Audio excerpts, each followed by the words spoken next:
নমো নমঃ সুপ্ৰভাতম শ্ৰীমদ ভগবত গীতামৃত। আজি শ্ৰীমদ ভগবত গীতাৰ ধ্যান যোগ নামৰ ৬ষ্ঠ অধ্যায়ৰ ৮ম সংখ্যক শ্লোকভাগী হৈছে এনেধৰণৰ: জ্ঞান বিজ্ঞান তৃপ্তাত্মা কুতস্থো বিজিতেন্দ্ৰিয়ঃ युक्ता इत्युच्यते योगी समालोस्त्रास्मकाञ्चनः।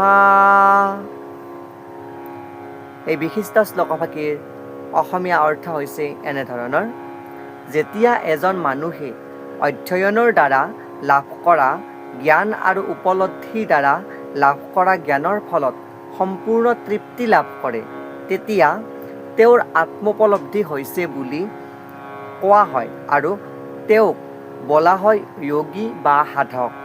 তেনে এজন মানুহ চিন্ময় স্তৰত অৱস্থিত আৰু জিতেন্দ্ৰিয়।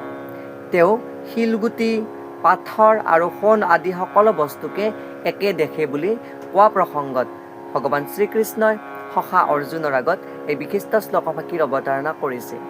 শ্লোকভাগীৰ তাৎপৰ্যাৰ্থত ভাষ্যকাৰে উল্লেখ কৰিছে যে পৰম সত্যৰ উপলব্ধি নোহোৱাকৈ কেৱল পুথিগত বিদ্যাৰ আহৰণ কৰিলে যিকোনো কাম নাহে বা কামত নাহে। এই কথাকে এনেদৰে কোৱা হৈছে যে ভক্তি ৰসামৃত সিন্ধুৰ এটি সুন্দৰ শ্লোকৰ উপস্থাপন কৰিছে। সেই শ্লোকভাগী হৈছে: অতঃ শ্ৰীকৃষ্ণ নামাদীন ন ভৱেৎ গ্ৰাহ্যমিন্দ্ৰিয়ৈঃ সেৱন্মুখে হি জিহ্বাদৌ স্বয়মেৱ স্ফুৰত্যদঃ। অৰ্থাৎ কোনেও নিজৰ পাৰ্থিৱ কালিমাৰে কুলসিত ইন্দ্ৰিয়সমূহৰ দ্বাৰা শ্ৰীকৃষ্ণৰ নাম, ৰূপ, গুণ আৰু লীলাৰ পাৰমাৰ্থিক স্বৰূপ বুজিব নোৱাৰে।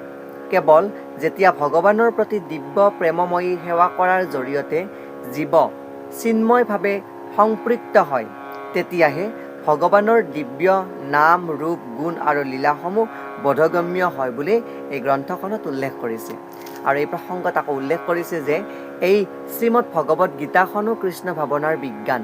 কেৱল জড়জাগতিক পাণ্ডিত্যৰে কোনো ব্যক্তি কৃষ্ণ ভাৱনা সম্পন্ন হ'ব নোৱাৰে। বিশুদ্ধভাৱে যি ভাৱনাযুক্ত ব্যক্তি এজনৰ সংগ পাবলৈ যথেষ্ট পৰিমাণে ভাগ্যৱান হ'ব লাগিব। যিহেতু তেওঁৰ বিশুদ্ধ সেৱাৰ কাৰ্য কৰিয়েই তৃপ্তি লাভ কৰে, সেইবাবে কৃষ্ণৰ অনুগ্ৰহতে কৃষ্ণ ভাৱনা সম্পন্ন ব্যক্তিজনৰ ভগৱত তত্ত্বৰ জ্ঞানৰ উপলব্ধি হয়। এইদৰে উপলব্ধি জ্ঞানৰ যি লাভ অংশ, সেই লাভ কৰিলে জীৱনটো সাৰ্থক হৈ পৰে।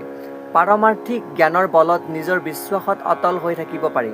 কিন্তু যদি কেৱল পুথিগত বিদ্যাহে থাকে, তেতিয়া অপাতত দেখিবলৈ পোৱা স্বৰবিৰোধীবিলাকৰ ফলত সহজতে বিভ্ৰান্ত হোৱাত আৰু সংশয়ৰ ভয়ৰ পৰা যি আসক্ত হৈ থকা স্বভাৱৰ পৰিণত হয়।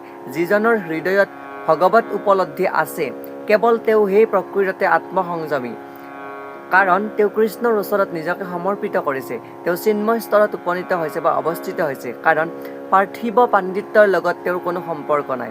পাৰ্থিৱ পাণ্ডিত্য আৰু মানসিক যুক্তিতৰ্ক আনৰ বাবে সোণৰ দৰে বহুমূলীয়া হ'লেও তেনে লোকৰ বাবে শিলগুটিৰ দৰে আৰু পাথৰৰ দৰে বুলি সাধাৰণ বস্তু বুলি ইয়াতে ভাষ্যকাৰে উল্লেখ কৰিছে।